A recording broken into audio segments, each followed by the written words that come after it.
Sir ఇందాక నేను చెప్పినట్టు పోస్ట్ పోన్ చేస్తూ ఉంటారు. లేదంటే ఒక పని మొదలుపెట్టి మధ్యలో ఆపేస్తూ ఉంటారు.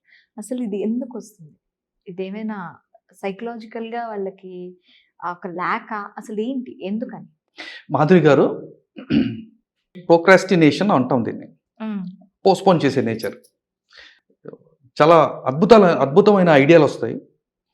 ఆ ఐడియా ఎగ్జిక్యూట్ చేస్తే అద్భుతాలు చేయొచ్చని మనకి లోపల కాన్ఫిడెన్స్ కూడా ఉంటుంది. ఓకే. కానీ పని మాత్రం మొదలుపెట్టం.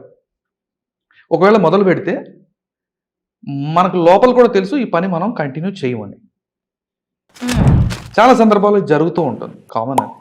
అయితే వెంటనే మనం ఏం చేస్తామంటే విల్ పవర్ ఉంది కదా! ఆ విల్ పవర్‌ని యూజ్ చేసి ఎలాగోలా చేస్తాను అని అనుకుంటాం. కానీ తొందరగా ఎగ్జాస్ట్ అయిపోతాం. హ్మ్. అలసిపోయామనే ఫీలింగ్‌లోకెళ్ళిపోతాం.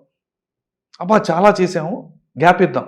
హ్మ్. కొన్ని రోజులు గ్యాప్ ఇచ్చి అప్పుడు చేద్దాం. ఆ గ్యాప్ అలానే ఉంటుందండి.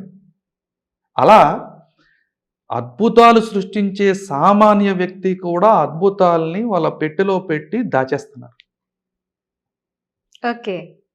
సో, ఎందుకు జరుగుతుంది బేసికల్‌గా? ఈ ఈ ఈ ప్రా ఈ ప్రాసెస్ ఏంటి అసలు అనంటే ఫియర్ అండి. మనం అనుకుంటాం అలవాటుగా మారిపోయింది. బద్ధకం వల్ల బద్ధకం కాదండి. ఫియర్ అండి.